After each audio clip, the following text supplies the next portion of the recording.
On today's show, Tesla Battery Day introduces us to Tesla's brand new 4860 cell and showcases how Tesla plans to reduce the cost of making batteries by a sexy 69%.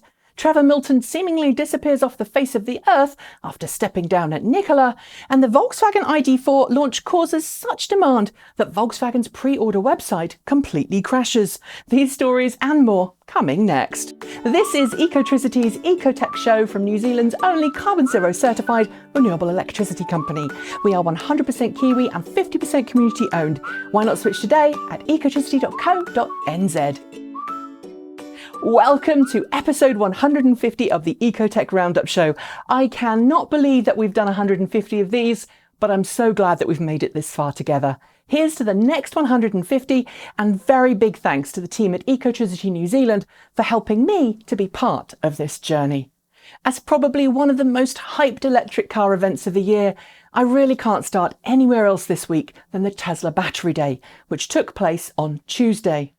Coming hot on the heels of Tesla's annual shareholder meeting, Battery Day treated us to some of the improvements that Tesla is planning to dramatically lower the cost of making electric transportation more affordable. It includes a brand new tabless battery cell, the 4860 cell, as well as a new set of cell chemistries that are cobalt-free, use silicon at the anode, and varying levels of nickel at the cathode.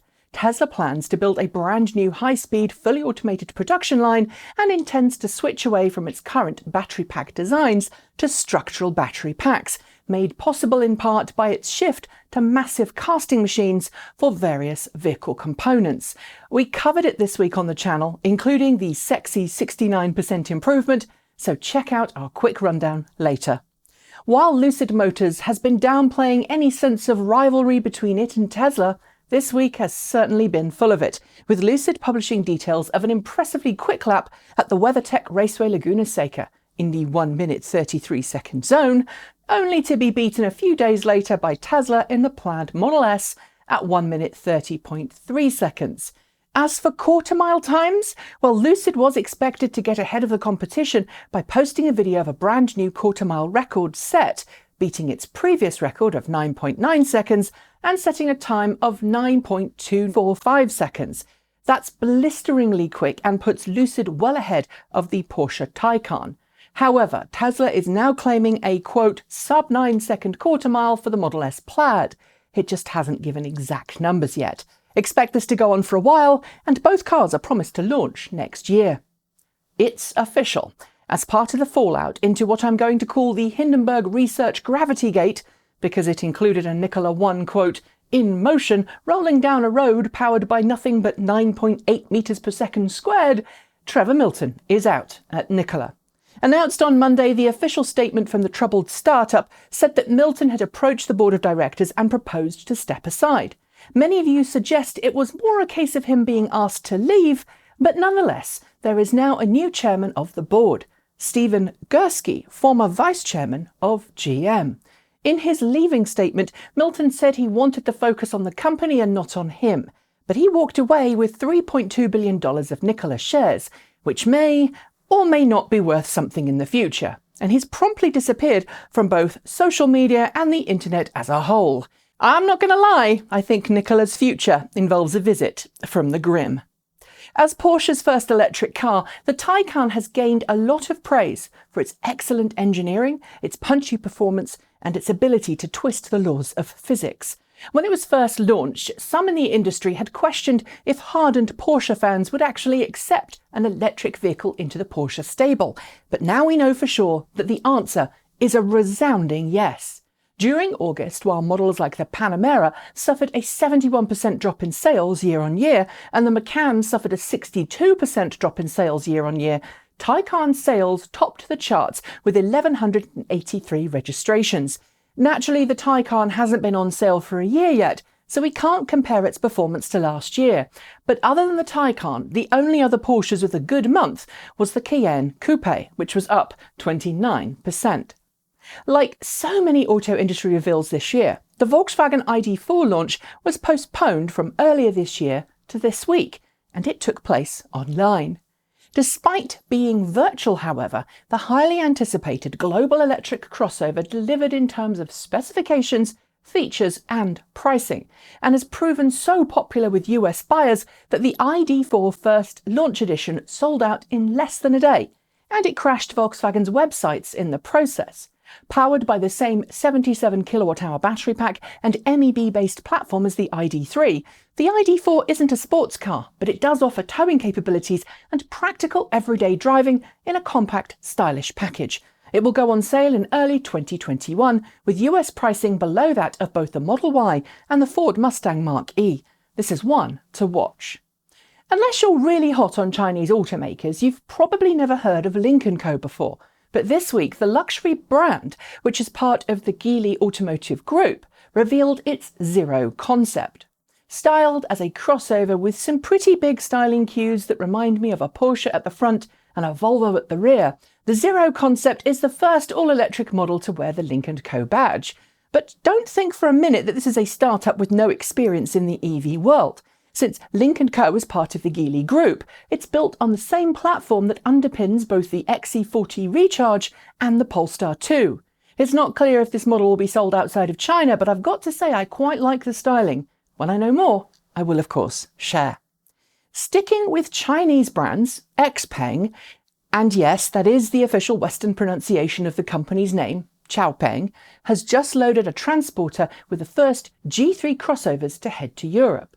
While the G3 has been on sale in China for more than a year now, these European spec variants, now at sea, are expected to cause quite a stir in Europe, as the G3 offers some of the features that Tesla offers, but for a lot more affordable pricing.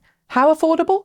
Well, somewhere in the 33 to 40,000 euro price point, depending on how you configure it. Granted, Xpeng is currently in a bit of a battle with Tesla over a dashboard and in-car design and alleged code copying that is very much Tesla Model X, but reviewers like Bjorn Nyland have been very complimentary about how the car operates. I've asked about when G3 is coming to North America, but for now, there are sadly no plans. Opel, now completely free from its former owner General Motors and well and truly enjoying life as part of the PSA group, has officially priced its upcoming Mokka E for sale in Europe. While not every market where it will be sold has received official pricing, German customers can now order the Mokka E for an effective price of €23,420, including VAT and a massive German governmental incentive designed to get people plugging in. With a 100 kilowatt electric motor and 50 kilowatt hour battery pack, the Mokka E is most definitely not the longest-legged EV out there, but with a WLTP range of up to 324 kilometers per charge, it's one of the most affordable electric cars out there, especially if you happen to live in Germany. I know that this year has been pretty tough, and it's set new lows for humanity, but for the next week, I hope you'll join me in at least having some hope for the future of transport, as it's the 10th annual Drive Electric Week, organised by Plug-in America, the Sierra Club and the Electric Auto Association. Because COVID this year is actually just 4 days long and you can't really safely attend in-person events.